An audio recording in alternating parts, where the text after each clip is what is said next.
Welcome to another Trinity 64 devlog, an action-adventure monster tamer inspired by Dark Souls and Ocarina of Time. To be honest, this devlog will be quite sporadic as there was a lot of random things I worked on, as well as a lot of unfinished pieces. But hey, that's just how it is with monthly devlogs. But also last month, I didn't post a devlog as the things I worked on were featured in a trailer I made for Gym Leader Ed's Monster Taming Direct, which I gratefully got selected to be a part of. Trinity 64 was featured alongside popular indie monster tamers like Koromon, Aethermancer, Lumentale, and many more. To set out for such a short-term goal and to have met it feels really good, especially since it's something I could have simply missed out on if I just wasn't confident enough or didn't feel like putting in the effort. But I believed I could create a trailer for the game that conveys the vibe and atmosphere I'm wanting to get across. But visuals aren't enough for a trailer. You also need good music. But I didn't get good music.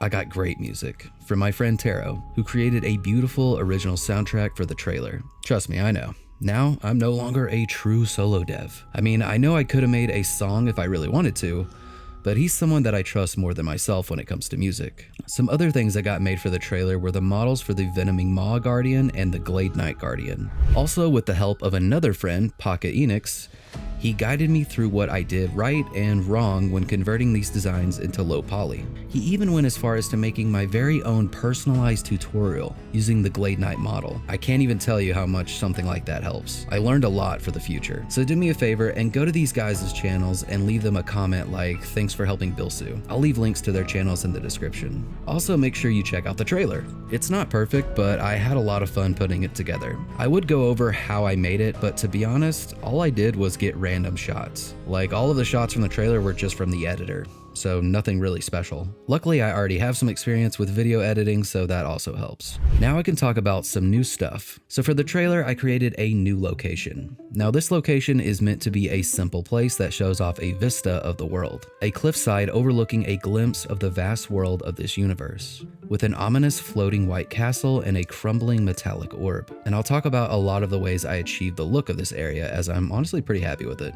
First, I started off with an extremely bare-bones sketch of the location, like toddler level, because in my head I already kind of had an idea of what I wanted. I then took that sketch and did a photo bash of an even closer version to what it was in my head. Unfortunately for me, I struggle with drawing landscapes. For some reason, modeling them has just been easier for me than drawing. I then got into Engine and started blocking out the location. I kind of had a rough idea of the traversable layout, and since the location wasn't going to have any combat encounters, I could be a little bit more lenient with this area. I used Unreal's modeling tools and specifically the Cube Grid tool, as to be honest, it's kind of like playing Minecraft. So building out a location and having the ability to edit it was pretty neat and fun. After building out the traversable area, I tried to get a sense of scale with how far things would be. I went to the NoClip website and loaded up the second level of Halo Combat Evolved, where you can see the Halo ring far off in the distance. I liked how far it looked and was curious to see how far from the playable area it was, so I could use it as a reference, and yeah, it's extremely far. Like, this level is actually massive, and going all the way out to the ring made it to where you could hardly even see the playable area. So with that knowledge, I placed my distant objects also extremely far from the playable area as well, and it looked like it was going to work out. I also decided I was going to add a fake sun, which was just an emissive low poly sphere even farther out. I also drew my skybox on my iPad in Procreate. I wanted something ethereal like what I had in the concept art. I covered the level in a massive dome and just made its texture the one I made. Now, this isn't normally how you make a skybox, but it was simple and easy for me to make and gave me the results I was looking for. Another thing is the sky texture is a lot bigger than what it would be on the N64, but that's one of those things that I just let slide to meet the style that I'm trying to achieve. I then took the block out and brought it into Blender and modeled over it and made it look a little bit more organic and cliff-like. I reused some trees that I had made in the past because I felt like they worked well with the textures of the land that I had made. I added a pond to this area because eventually there will be a sort of fishing mechanic in the future, so this will be kind of a fishing spot. I learned about using edge detection and was able to make the water look a little better than I did in the past by having this fake foam around the edges of any objects that intersect the water plane. I even learned how to improve my waterfalls and have them look similar to the ones found in Ocarina of Time 3DS. I did this by creating an opacity mask that blends out the harsh edges of the textures and creates alpha variations throughout it. I also used flow maps to help give the water some additional movement to simulate the waterfall better. It could definitely be improved, but I think it's miles better than what I had in the past. Far off, I created planes of mountains and rotating clouds to add some more context for the distance of things. Then lastly, I made the castle. I went through and modeled a very low poly castle miniature and placed it along with a shattered sphere and had them rotating. I'm probably making this sound simpler than what it was for me, but the main thing was that I already had a vision for what I wanted it to look like, but it also took a lot of tweaking. With all that being said, this area is still unfinished, and probably will be until the game is released. There's a lot of far off points of interest that I want to put to give hints to the player of what they will see in the future. And obviously I haven't made those locations yet. Also, the castle design is just temporary, mostly because it's a little too generic for what I ultimately would want. I still really like it though. So making this area and putting together the trailer and making the models for Glade Knight and Venoming Maw was what I did for the month of August. Before jumping into what I did in September, did you know that you can wishlist Trinity 64 on Steam? It'd be pretty cool if you did. We just passed 2,500 wishlists, so that's nuts. Thank you to everyone who did. For this month, I took one step back and hopefully 2 steps forward. What I mean is that I essentially deleted the player character. See, with this being the game that is teaching me game dev and the player character being the first thing I had been working on, I made a lot of noob mistakes, whether it was with the code or the modeling. The model was kind of rough in a lot of ways. Along with that, I was using stock animations from the Mixamo website, so I had very little control over how my character looked in motion. And I did that because honestly, I wasn't ready to animate.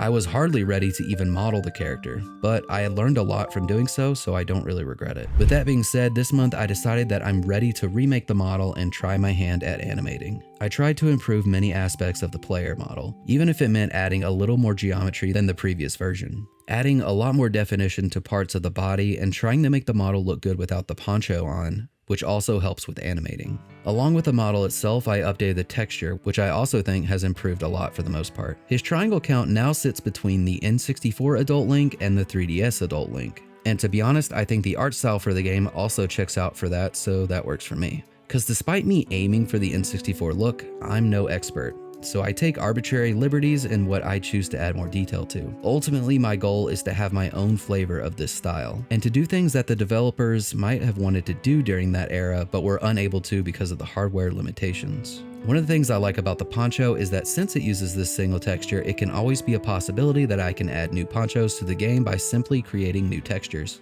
which I think is pretty neat. For the poncho mesh itself, I just used Unreal's cloth simulation. The main reason for doing this is because animating cloth is a little bit too much for my current skill level. So I'm settling with just simple physics. It still needs some tweaking and stuff, but yeah. Animating was something I was really intimidated by. Even though I animated some of the Guardians already, there was something about animating a human character that just really worried me. It's kind of why I'm a creature designer primarily, but I actually ended up really enjoying it. Whether it was looking at other games for inspirations and breaking them down frame by frame to see what was actually happening during the animation, or making my own key poses in my room using myself, it was really engaging and fun. With that being said though, not all the animations received the same amount of love, and none of them are final. Some animations were super bare bones just so I could focus on the code and the functionality part. But the main point is I can now finally animate what I want and not have to use Mixamo ones. Some of them may be worse or better, but either way, having that control and them being handmade by me is so much better. So now let's talk about what I added to the player. Along with the process of re-implementing things like taking damage or just locomotion animations, I actually thought about what I wanted my player to have the capability of doing. In fact, it's basically impossible to design proper levels without knowing exactly what the player can do. Like how high can they jump, how fast will they be, are some areas too small or big in comparison to his size, and etc. So because of that, I'm going to be working on all of his functionality for a few months. I want to try and solidify a lot of his abilities before I create real areas. So I started creating a test environment that was primarily focused on testing mechanics and combat encounters first. I don't want to talk too much about this area as it'll be the playtest and eventual demo area, and I'll talk more about that at the end of the video. After animating basic movements like idle, running, rolling, backflipping, side hopping, and jumping, I chose to work on his basic attack. This is a pretty straightforward 3-hit combo. Once attacking, you will strike and have a window during the animation in which you'll be able to continue the combo. Each attack propels you forward a little bit, and I have control over how far and fast each strike will take you, which is why I chose to not use root motion. The beginning of each attack animation is the end of the previous one, besides the first one, which shows the player pulling the sword off their back and swinging.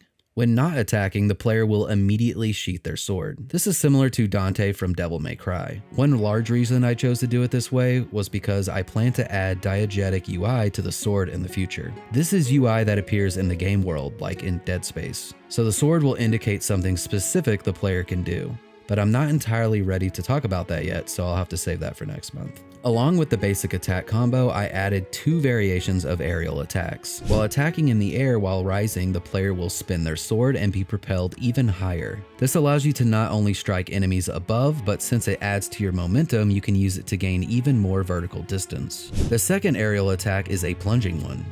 So when attacking while falling, you'll slam your sword down and damaging things until you reach the ground. This attack will loop while you're in the air. So yeah, even if you're falling for eternity. Along with these attacks, I decided to create a stamina system.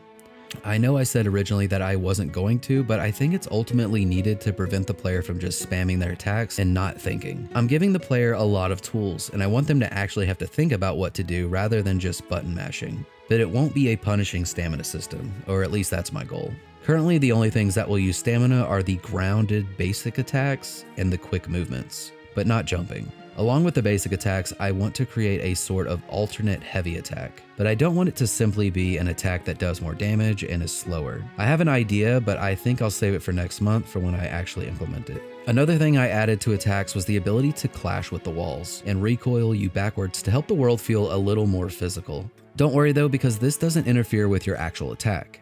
It's a separate thing that just detects the world mesh. A very big thing that I finally added was a shield. Now you're probably wondering, okay, but where's the shield? Well, since the player has their spirit arm, I wanted them to have the ability to conjure the shield from their arm as a sort of power. So when pressing the shield button, you will spawn the spirit shield from your hand and it projects outward. This shield will block 100% of the damage of basic attacks and certain moves from guardians. The caveat is that you only get 3 charges of the shield and then it will break and you'll have to wait for it to recharge. So it essentially has its own stamina system. There's more reasons for that, but once again, I'm not ready to talk about it. Along with shielding, I did the most stereotypical thing by adding a parry. So the first handful of frames during the shielding animation, if you were to be hit by a blockable attack, you'll nullify the damage and enter a parry sequence. While this isn't implemented yet, it will stagger the guardian or severely damage their spirit bar. If the attack you parry is melee, you'll simply swipe your arm. If it's a ranged attack, you'll deflect the projectile back at them. Outside of helping you in combat, this will be the best way of non-lethally obtaining guardians, as it doesn't damage them. So for people not wanting to harm the guardians, you'll technically not have to. There's still a lot of functionality missing though, but I'm working on it next month. One last thing I worked on was the player's ability to ledge grab. Well, actually, not exactly. Ever since I introduced the ability to jump, a lot of people have been telling me that a ledge grab is pretty necessary to prevent those moments of barely missing a jump, since I did say I wanted some level of platforming. It is true that I do want the player to be at least a little more mobile than Breath of the Wild Link. Basically, like, what if you found a middle ground between Mario 64 and Zelda 64? But I also don't want to overcomplicate it. Ledge grabbing is something that if you do a simple version of, there can be a lot of problems. But if you want to make it more complex, it ends up making the game feel like Assassin's Creed, which is also not what I want. So my solution is pretty simple. It's not revolutionary, but it solves the problem and I'm still working on it, but I basically have traces that detect where a ledge is, aka when there's a wall in front of me and when there is a top of that wall that is a certain distance above my player. When that is detected, the player will just simply jump again, or you can think of this as automatic vaulting. I only just started working on this, so there's a lot missing, like animations, and it'll need more testing, but the point is to create fluid platforming without the need of ledge grabbing functionality. I just don't ever see a reason that the player would need to just hang from a ledge and do nothing. I won't be putting enemies next to a ledge, so yeah. This will also work with short ledges, so in a way you'll be able to hop over surfaces automatically. And you won't have to time a jump, so ideally it should feel seamless. I am curious though of your thoughts on this, and this type of thought process is going to be going on in my head with everything. Like, how can I make things flow better and work with the game that I am making? Yes, moments of pause are important, but I can't think of any game where climbing a ladder is fun. Yes, it's realistic and helps you traverse directly vertically, but it's often slow and restricts anything else you can do on top of having to be designed around. I'm also making a retro fantasy game. I can think of other ways to accomplish vertical movement if I need to. But yeah, like I said, I'm curious on your thoughts of this. One of the reasons why I've been thinking so much about how games handle certain aspects is because I recently played and beat a AA game known as Hell Is Us. The only way I can describe this game is that it is a pseudo Souls-like that has cryptic, Skyrim, Zelda puzzles, and dungeons, and has visuals that remind me of Fallout or Resident Evil. It's a hard game to recommend, but I absolutely love the week I spent playing it. It doesn't hold your hand and has a lot of rich lore and mechanics that are similar to the ones I plan on adding to Trinity. I just wanted to mention it as I was studying things like its combat, puzzles, character controller, and environmental design. I really have to reiterate that everything shown in this video is rough around the edges. It's kind of difficult for me to show this kind of stuff knowing that people might see something that looks bad or unfinished, and I don't want people to think I don't see that stuff or don't plan on working on it. It oftentimes could give a bad impression, but it's something I'm willing to risk to just show the process. I'm kind of in the middle of all these mechanics, and trust me, when it's time to make things look better, I'll be all over it. The visuals and feel are my favorite part, but the more important part right now is to make things functional. Also because, like I said towards the beginning of the video, I will be having a playtest, hopefully at the end of October. This playtest will include this gray boxed area and be focused on getting feedback on the player controller and combat with the Guardians. I'll be doing multiple contained and focused playtests throughout the development of Trinity 64, so I can know what works and what doesn't, and can adjust accordingly and early. If you're interested in trying out a playtest build and providing feedback, you can join my Discord and I'll leave a link to it in the description. I really do want this area to be a fully fledged location that is a microcosm of the game, so the majority of the game loop mechanics will be present here, and it'll give people a good idea of what this game will be, and if they're interested. I really just want people to play something, but it'll probably take a year for me to get everything in place, but once all the systems are finished, things should speed up quite a bit. Thanks for all your support and watching till the end if you did. I'd like to give a shout out to my Guardian level patrons, as well as my Guide tier patrons. You guys are pretty awesome. And a massive thanks to my Trinity tier patrons, Tome of Light, Lulu No Legend, Doubt Fuller, Eon, and Jesse Amaraso. I can't thank you all enough for the support. If you have any questions on the specifics from this video, ask away and I'll answer whatever. I hope to see you guys next month.